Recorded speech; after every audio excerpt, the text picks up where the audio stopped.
Assalamualaikum warahmatullahi wabarakatuh. Saya Safira Nabila Azahra dengan NIM 4421036 dari kelas 444A37 ingin mempresentasikan hasil analisis gaya komunikasi tokoh. 6 gaya komunikasi menurut Stewart L. Tubbs dan Sylvia Moss. Yang pertama, the controlling style, yaitu gaya komunikasi yang bersifat mengendalikan. Yang kedua, the equalitarian style, yaitu gaya komunikasi ini ditandai dengan penyebaran pesan-pesan verbal secara lisan maupun tertulis yang bersifat dua arah. Yang ketiga, the structuring style, yaitu gaya komunikasi yang berstruktur. Yang keempat, the dynamic style, yaitu gaya komunikasi yang dinamis ini memiliki kecenderungan agresif. Yang kelima, the relinquishing style, yaitu gaya komunikasi ini lebih mencerminkan kesediaan untuk menerima saran, pendapat, ataupun gagasan orang lain. Yang keenam, the withdrawal style, yaitu akibat yang muncul jika gaya ini digunakan adalah melemahnya tindak komunikasi. Yang pertama, analisis gaya komunikasi Presiden Joko Widodo saat berpidato. Joko Widodo yang biasa disapa dengan Jokowi, lahir di Surakarta, Jawa Tengah pada 21 Juni 1961. Pak Jokowi merupakan Presiden ke-7 Indonesia yang mulai menjabat sejak 20 Oktober 2014. Pak Jokowi cenderung berkomunikasi dengan gaya komunikasi konteks tinggi. Ketika menyampaikan informasi dalam pidatonya, Pak Jokowi terlihat kerap menyembunyikan pesannya. Dalam artian, Pak Jokowi lebih menekankan pesan implisit atau tidak terang-terangan melalui bahasa nonverbal. Pak Jokowi menggunakan dua gaya komunikasi saat berinteraksi. Yang pertama, gaya komunikasi the equalitarian style, yaitu gaya komunikasi dua arah. Makna di balik gaya komunikasi ini, Pak Jokowi ingin membangun kesetaraan berkomunikasi antara dirinya dengan audiens yang hadir melalui sapaan dan pakaian yang dikenakan.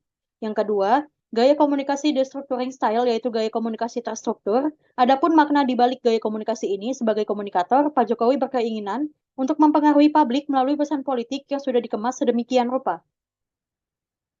Yang kedua, gaya komunikasi kepemimpinan Tri Risma hari ini. Tri Risma hari ini atau yang akrab disapa Ibu Risma lahir di Kediri, Jawa Timur pada 20 November 1961, pernah menjabat sebagai Wali Kota Surabaya sejak 28 September 2010. Gaya komunikasi kepemimpinan the equalitarian style merupakan gaya kepemimpinan yang dominan diterapkan oleh Ibu Risma dalam penyelenggaraan pemerintahan. Adapun gaya komunikasi kepemimpinan yang lainnya juga tetap diterapkan, hanya saja disesuaikan dengan kondisi dan situasi yang dihadapi saat memimpin. Yang ketiga, gaya komunikasi kepemimpinan Airin Rahmidiani. Airin Rahmidiani lahir di Banjar, Jawa Barat pada 28 Agustus 1976. Ibu Airin pernah menjabat sebagai Wali Kota Tangerang Selatan sejak 20 April 2011. Ibu Airin menerapkan 3 jenis gaya komunikasi, yakni the equalitarian style, the structuring style, dan the relinquishing style. The equalitarian style Ibu Airin berkesinambungan dengan the relinquishing style, di mana Ibu Airin menitik beratkan kesetaraan serta keterbukaan, sehingga pegawai memiliki kesempatan yang sama besarnya dalam menyampaikan pemikiran. Sejalan dengan the structuring style, Ibu Airin juga sangat menghindari terciptanya konflik dengan selalu memberikan perhatian serta kepedulian penuh sebagai seorang pemimpin. Yang keempat, gaya komunikasi Selika Nurkadiana. Selika Nurkadiana lahir di Bandung pada 18 Juli 1980, merupakan Bupati Karawang untuk masa bakti 2015 sampai 2020 dan 2021 sampai 2026. Ibu Selika Nurkadiana menerapkan 3 jenis gaya komunikasi kepemimpinan yang berbeda di berbagai situasi. Yang pertama, saat berkomunikasi di hadapan publik dan saat menghadapi konflik, beliau menggunakan gaya komunikasi the equalitarian style, yaitu adanya landasan kesamaan atau kesetaraan pada pembicaraan komunikasi terbuka yang bersifat dua arah.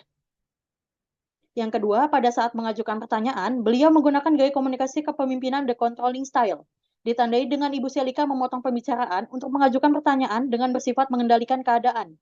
Gaya komunikasi ini dilakukan Ibu Selika untuk mempersuasi orang lain untuk bekerja dan bertindak secara efektif. Yang ketiga, lalu pada saat mendengarkan, beliau menggunakan gaya komunikasi kepemimpinan the relinquishing style. Kesediaan Ibu Selika saat menerima aspirasi, pendapat, dan gagasan anggota ataupun masyarakat ditandai dengan responsif, sering menyahut, menganggukkan kepala, adapun mengajukan pertanyaan-pertanyaan.